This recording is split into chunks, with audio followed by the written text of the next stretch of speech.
When Nat King Cole took his last breath in February 1965, his family found something unexpected: a small notebook filled with words he'd never spoken.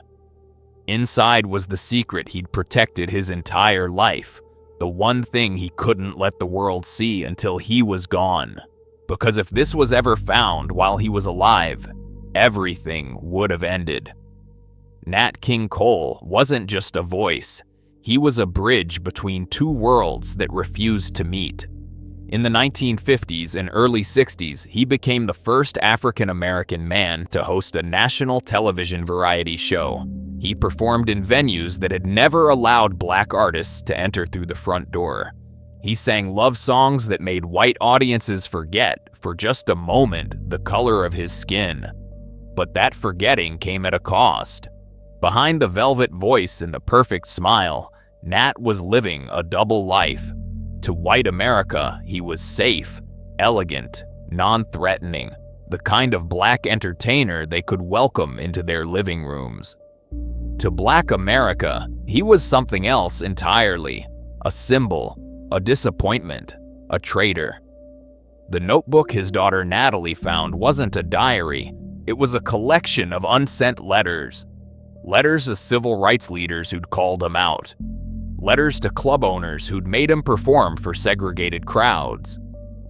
Letters to himself, asking the same question over and over: was it worth it? In 1956, Nat King Cole was attacked on stage in Birmingham, Alabama. 3 white men rushed the stage during his performance, knocked him to the ground, and injured his back. The police arrested the men, but the story that spread through the black community wasn't about the attack. It was about what Nat had been doing there in the first place.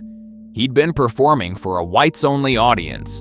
The NAACP was furious. Black newspapers across the country questioned his integrity. How could a man with his platform, with his influence, agree to entertain segregation? How could he smile and sing while his own people sat outside, unable to enter? Nat tried to explain. He said he thought his presence alone would challenge the system. He said he was trying to change minds from the inside, but the damage was done. And in that notebook, years later, he admitted something he never said publicly. He didn't know if he'd made the right choice. One letter, dated 1958, was addressed to no one. It simply read, "They want me to be a hero, but I'm just trying to survive." The television show was supposed to change everything. NBC gave Nat King Cole a 15-minute variety show in 1956, later expanded to 30 minutes. He was charming, talented, everything a network could want. But advertisers refused to sponsor a show hosted by a black man. Week after week, NBC struggled to keep it afloat. Nat performed for free. He brought in major guest stars. He did everything he could to prove the show was worth saving. It wasn't enough. After just over a year, NBC canceled it. Nat told reporters he was grateful for the opportunity. He smiled for the cameras, but in the notebook, he wrote about the humiliation, about sitting in meetings where white executives talked about him like he wasn't in the room, about the sponsors who told him to his face that their customers wouldn't buy products from a Negro. He wrote, "I opened the door, but they slammed it shut before anyone else could walk through." They asked him to be brave. He chose to endure. The secret wasn't just about race, it was about identity. Nat King Cole was born Nathaniel Adams Coles in Montgomery, Alabama, the son of a Baptist minister. He grew up in Chicago, playing piano in churches, dreaming of jazz clubs and big stages. But somewhere along the way, he learned that to succeed in white America, he had to sand down his edges. He had to be smooth, polished, unthreatening. He changed his sound. He softened his image.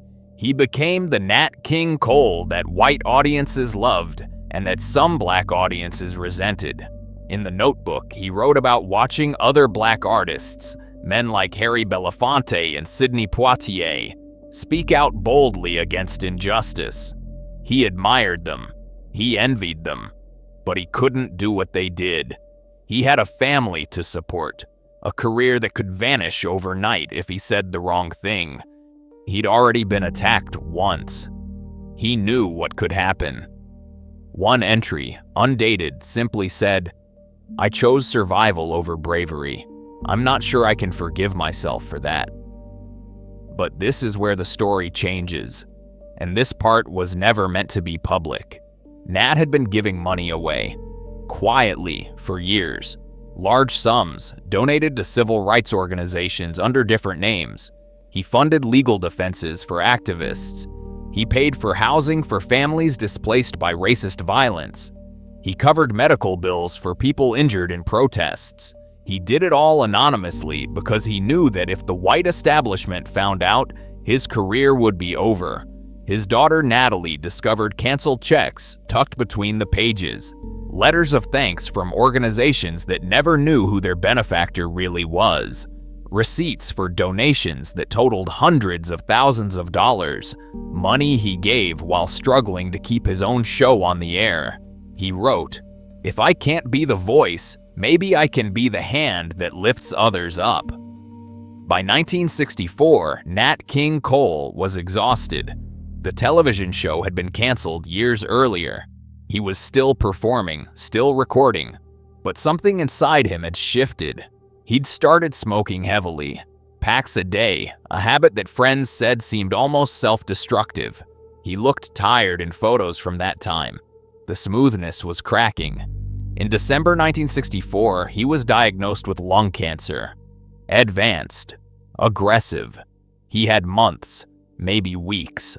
The notebook entries from his final weeks are brief, fragmented, but they reveal a man trying to reconcile two versions of himself: the entertainer who played it safe and the activist who gave everything in secret. One of the last entries read, "I wanted to be both. I couldn't be both, so I became neither." When he died on February 15, 1965, the world mourned the voice. Tributes poured in from across the country. Presidents sent condolences. Fans wept. But only his family knew about the notebook. Only they knew about the struggle he'd carried in silence. Natalie Cole, years later, would talk about finding those letters. She said it changed the way she understood her father. He wasn't a coward. He wasn't a sellout. He was a man trying to navigate an impossible situation, doing what he thought was right even when the world told him he was wrong. The secret Nat King Cole carried wasn't about shame.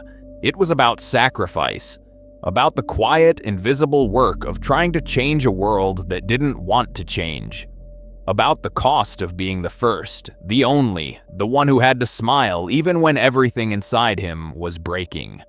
He opened doors that others would walk through. He paid for battles he couldn't publicly fight. And he did it all while carrying the weight of a question he never fully answered. Was it enough? History judged him loudly. The truth lived quietly.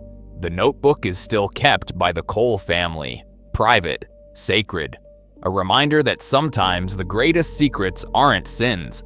They're silent acts of courage that no one was ever meant to see.